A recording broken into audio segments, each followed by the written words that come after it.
Welcome to the Coach's Vault. I'm Brian Brazil, and today we're going to go over the slap the bucket drill. So the slap the bucket drill is primarily an offensive drill, but there are some defensive benefits to it as well. We're going to set the drill up with 4 cones around the perimeter in a square, and we're going to put a bucket in the middle of those cones. We're going to have 3 defenders inside and the 4 offensive players towards their cones.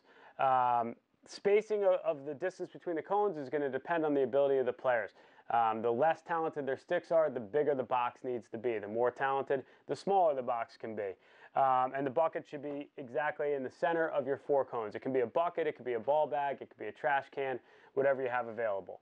One of the offensive players is going to start with a ball, and the defensive player is going to go out and play that ball. Then the offensive player is going to move it in either direction.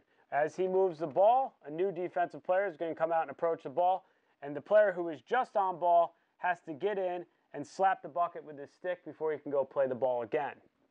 This player started on the bucket, so he can start to cheat out. As the pass comes, trying to arrive in the gloves. If they get this pass off, though, this guy may be approaching out. He's got to get back in. This guy may be almost recovered, and we can skip the ball through from point to point. Basically, what we're trying to get the offense to do is recognize where the 2-on-1 on the field is. Anytime the ball is here, and this is the situation we're in, the 2-on-1 is ball side either way. Anytime we're extended out on ball, the 2-on-1 is on the backside. So we want to get that ball to the backside. And anytime they're overextended, we want to skip through the middle. The objective for the offense is to complete 10 passes. If you complete 10 passes, you get a point. If you skip through the middle, I like to make that worth 3 points. You can make it worth 5. You can make it worth 2, depending on how important that is to your defense to not get and let up skips. It's pretty important to all defenses. So, defensively, you may get stuck in situations where an offensive player gets presented with a defenseman here, passes down. Now he's recovering in. This defenseman comes up, and they just pass right back up. And you can get stuck in this piston action for 10 passes very easily if an offense gets smart and finds the loophole in the drill. That's going to cause a defensive rotation if you want to stop that. So as this guy's coming in and this guy's going back out, this guy who's already on the bucket can just call a rotate to kind of put an end to that and make them keep playing the drill honestly. We'll go out on the field, rep it live. It'll probably make a lot more sense to you when you see it live repped. Okay, so we're out on the field now. We're going over slap the bucket drill. It's a 4-on-3 drill. We set up cones on the perimeter. Offense balances out equally between all the cones. We preload 3 defenders in who start in on this bucket.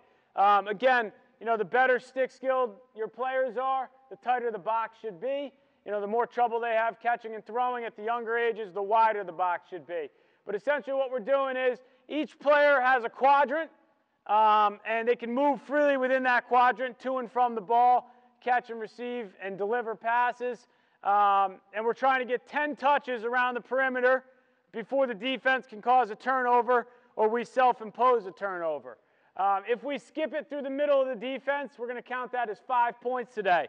Defense is inside with their sticks on the bucket to start the drill. And who has the ball? Colby has the ball. So on the whistle, Mike will go out and play ball. When Colby moves it, he's got to get back in and touch the bucket before he can play ball again. Next guy's out. Will moves it. Same thing. We're in, touching buckets, moving it. And stop for a second, fellas. Defense is going to try to anticipate the direction of the ball, the body language of the player, and start pre-rotating their approach. Offense is going to try and move the ball quick enough so that it's in and out of their stick before a defender arrives. And if ever Mike's out on the ball, right, you're still recovering in, let's say, and you start jumping out early to Colby in a pre-read, and we're able to skip it through the middle, that's going to count as 5. All right, so let's try one right now. We'll start the ball with Will.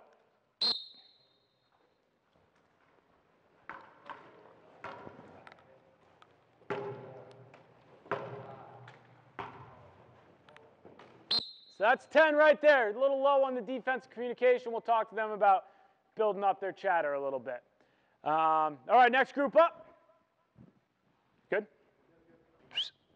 Okay, so we're out on the field, and we're going to go over the slap the bucket drill right now.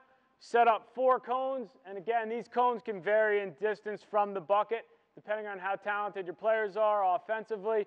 Will depend on the size of the box that you make. The better they are, the smaller the box, the more trouble they have catching and throwing, the bigger the box should be. I've got 3 defensive players inside and 4 offensive players outside the cones. So the guys who are in, please step inside the cones. Good. Now, my D guys, do we have a ball anywhere? Let's get a ball with Colby. Colby's got a ball, so Pat's going to go out and play Colby. On the pass, freeze. Pat's going to recover back in, and before he can go play the ball again, he has to slap the bucket. Now Pat Jollymore's on ball, same thing as it's moved, and we try and start anticipating our rotation defensively. Gives us a good practice at an adjacent type slide package, getting in, protecting the house, reading rotations, and offensively, we're keeping the ball hot, moving it. We can move our feet within our square, right? Sean's got an imaginary box. It's about, from me to here in the midfield that he can move within to escape pressure from stick checks, go to meet the ball, go to deliver a new pass. And then if at any point Sean's able to skip the ball through the middle of the defense, we're going to say today that that's worth 5 passes. Offense has to complete 10 passes to win the drill. Defense has to just get the ball on the ground, whether it's the fault of the offense or because you're arriving in their gloves or picking off a pass. You guys understand the drill? All right, here we go. That's 1-0 D. So now Nuo is up.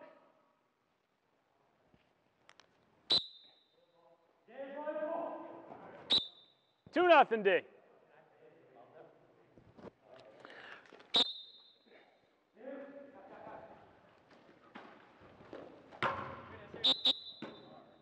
Three nothing D. We went outside the box there. We want to encourage them to stay within the box.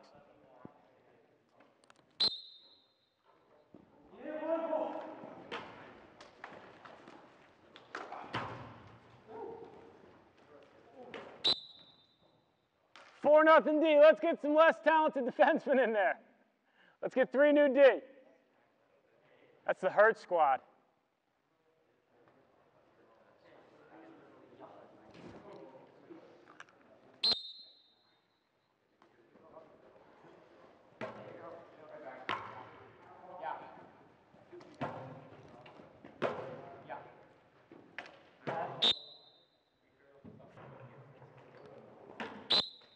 Six nothing D.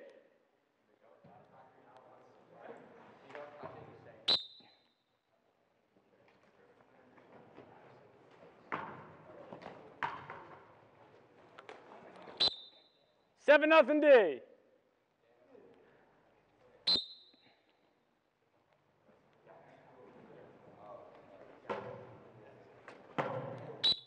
Eight nothing D.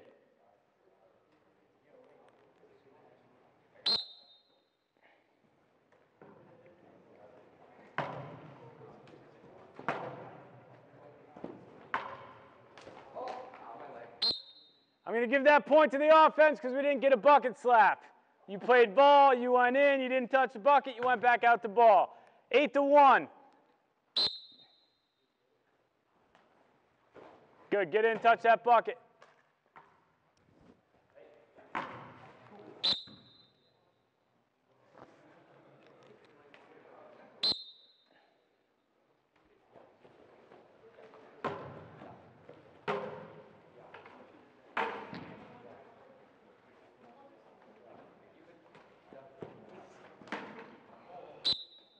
Nine to 1 D.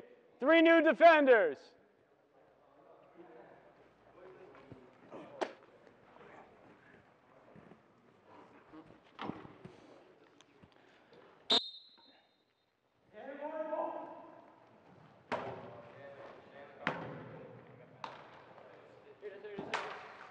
Oh, nice attempt, nice attempt. All right, so that first game goes to the defense. We'll play.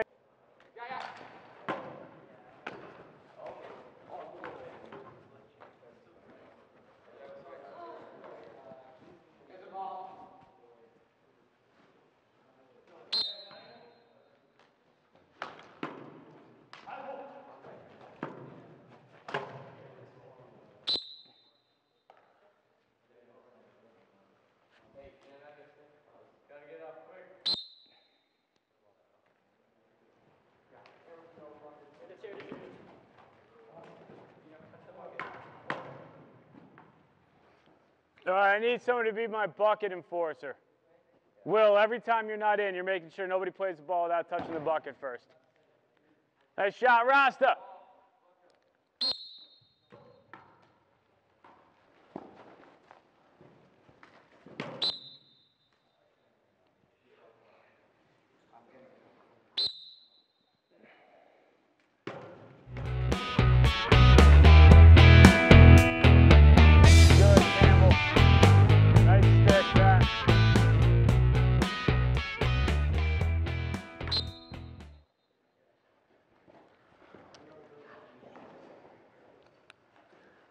Balk.